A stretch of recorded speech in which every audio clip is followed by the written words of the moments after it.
بسم الله الرحمن الرحیم. نن زه په صوابۍ کې په غازي کوټ کلي کې یو مدرسې مخ ته ولاړ یم او مدرسه چې مدرسه تدریس القرآن غازي کوټ دننه موږ پې صاحب سره میلاویږو چې د دې ګذران څنګه تېرېږي. نو راځئ ما سره دننه. ها ملګرو، موږ خو به دې د ټیم کې پې صاحب سره ناست یو. موږ ډېر مشکور یو چې پې صاحب موږ له ټیم راکړو او موږ ورته د خپل پروګرام کې هرکلی وایو. نو راځئ چې پې صاحب سره یو څو خوږې او ګټورې خبرې وکړو او څه ترې نه واورو. پې صاحب سلام علیکم. خیر دی جی؟ تاسو ښه یې؟ ټیم ته ښه تېرېږي؟ خیر استاد وګانو شکر. مدرسه څومره وخت نه چلوې؟ مدرسه خو ډېر وخت نه تقریبا چې د بهن مې نه زمونږ د والد صاحب او بیا زمونږ نیکه رحمت الله علیه د هغوی د وختونو دا روان سلسله ده. مخکې نه مونږ جومات کې اوس چې کوم دی دا ځای چا بیا راکړو نو بس انشاءالله هغه سلسله را روانه ده تر دې وخته پورې راورسېده. او مدرسه کې واړه سیوا کېږي کمیږي؟ مخکې سیوا و که نه اوس سیوا وي؟ نو بس دا خو داسې یو هغه دی چې کله کمیږي او کله سیوا کېږي. خو که مونږ سوچ وکړو نو څنګه چې دین خلک وي یاره تبلیغ سیوا شو، دین سیوا شو، دغسې ورپسې چې کوم دی نو اخوا د کفر نه هم زور دی که نه. نو وخت پر وخت که مونږ وګورو نو زمونږ د مسلمانانو هغه دین سره چې کوم دی وابستګي هغه ورو ختمیږي.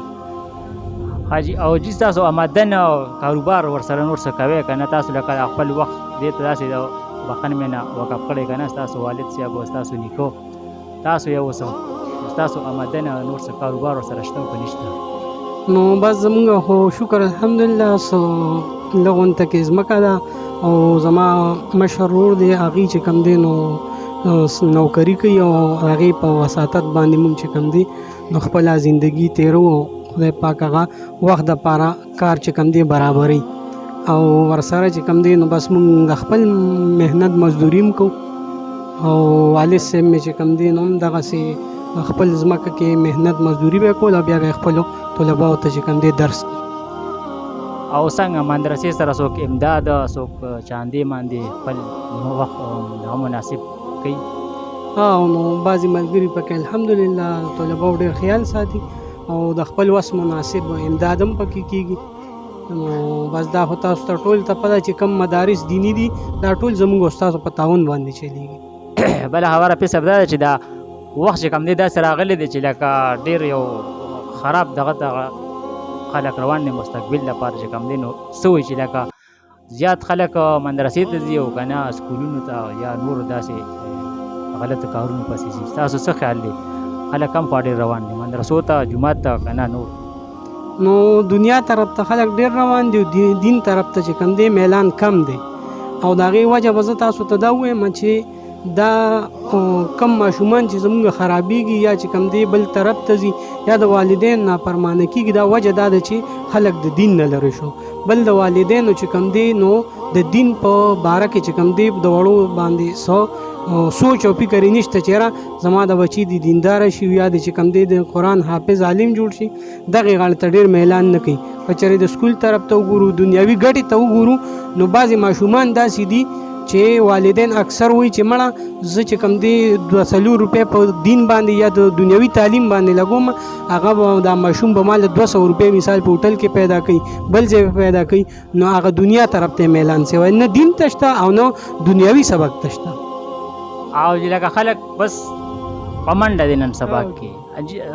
روژه هم را روانه ده. حافظ صاحب نو روژې باره کې تاسو څه خیال دی؟ هر یو شی ګرانېږي که نه؟ نو دې باره کې تاسو څه ووایه پاکستان؟ نو زه خو به دا ووایم چې د روژې خو الحمدلله چې کوم دی نو مسلمانان صرف دغه تعظیم کوي چې روژه مثال نیسي او چې کوم دی مونځ او دس پکې نه وي. خو لیکن که دې خوا معاملاتو ته وګورې نو سیزونه ورځ تر ورځه ګرانېږي او چې کوم دی نو پیکیج میکج لکه که بار ملکونو کې وګورې نو پیکیج یې د باقاعده لګي د روژې دپاره چې یاره مسلمانانو ته ارزانه شي او چې کوم دی نو د مخلوق ته ارزانه شي. خو لیکن یو پاکستان دی چې د دې دپاره په دې کې د روجې صدقه نشته ورځ تر ورځه د روجې لپاره سیزونه نور هم ګران شي لکه زما خپله ده زه د لرګي کاروبار ورسره کوم نو هغې کې چې کوم دی مونږ سوچ وکړو نو خلک وایي یاره روجه را روانه ده او خشاکونه ګرانېږي نو مونږ تم څوک وایي خلک وایي یاره وایي شی به ګرانېږي د مخکې نه حافظ صاحب دیني تعلیم خو تاسو ورکوئ خو تاسو ما ته ووایئ چې د سکول څه ترتیب شته څه پروګرام د سکول د سکولو الحمدلله دلته دواړه دغه چلیږي د دین هم او د سکول تعلیم دنیوي تعلیم هم خو او الحمدلله د سکول استادان هم چې دي نو موږ سره ډېر هغه کوي لکه اکثر داسې وشي چې بعضې وخت ماشومان وظیفه لیټ راوړي نو که مثال 2-3 منټه لیټ شي نو هم لکه موږ سره ګزاره کوي چې یاره خیر دا طالبان دي که لیټ راشي نو هم خیر دی او ورسره دغسې نور امداد هم کوي که چېرې مثال چا سره کاپي نه یا چې کوم دی بعضې وخت بالپین پین څه مسله راشي نو هغه ټیم سره ولا استادان د سکول ورکي خو زه به تاسو ته دا ووایم چې د سکول سیسټم خو موږ سره شته خو د سکول په سیسټم کې زموږ دا یو اکثر د والدینو ته دا یو درخواست کوم چې کم طلبه کرام دلته راولي د داخلي دپاره اکثر ما سره خلک رابطه وکړي چې یاره زه ماشوم درولم بیا زه د سکول نه معلومات وکړم نو هغوی بیا وایي چې یاره موږ سره دومره ټیم نشته که نه نو اول کوشش دا پکار دی چې کله ماشوم راولي نو د سکول داخلي چې څه ټیم کې کېږي یا مثال یو میاشت نیمه خیر دی که داخلو تېره شوي مي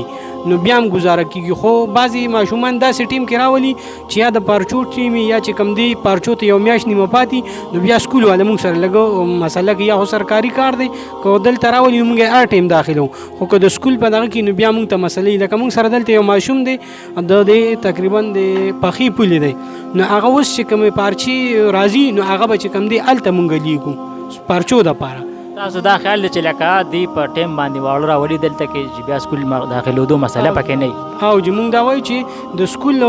مثال سکول څنګه پوهېږي چې یاره داخلي شروع شو د سکولونو امتحانونه وشو نو خپل ماشومان دې راولي نو مونږ به دلته هم داخلو او سره به سکول کې مونږ داخلو اگر چې د سکول استادان مونږ سره ډېره ګزاره کوي خو چونکې هم یو سرکاري کار دی نو چې په صحیح طریقه داخل شي نو اکثر د ماشومان نه داسې سبقونه تیم بیا ډېر شوي لیکل ورته هم تېر شوي نو بیا مسله لکه مونږ ته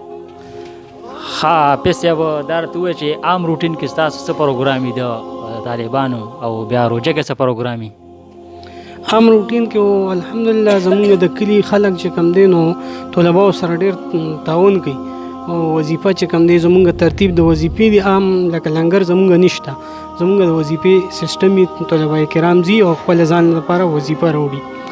او کم چې روجه کې نو بیا روجه کې خدا سي چې لکه د سار شو یا د غرمې ټیمې څوک بیا وظیفه نه ورکوي او نه خپل دغه تقریبا بس خپل ماشومانو له هغه سړه اکثر کېږي که نه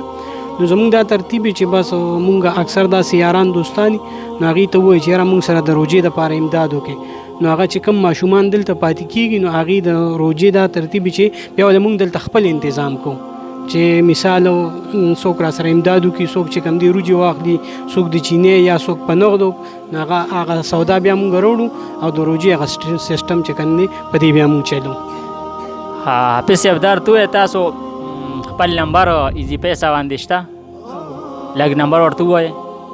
0301 83 30 541 دا چې کوم دی زما نمبر دی دی باندې واټساپ هم شته او ایزي پیسه هم په دې نمبر باندې زموږ ده ډیره مهرباني پیسې ابو چې تاسو موږ له ټیم راکو ملګرو دا په سکرین چې کوم نمبر چلیږي دا د پیسې نمبر دی په دې ور سره تاسو اینی ټیم رابطه کولی شئ او په دې ایزي پیسه هم دا واتساپ هم دی او مثال بس په دې تاسو د سره رابطه کولی شئ چې څه قسمه د چا وسي نو د سره په امداد کولی شئ که 10 روپۍ که 20 روپۍ نو زه پیسې ابو بس موږ ډېر مشکور یو چې پیسې موږ له ټیم راکو او والسلام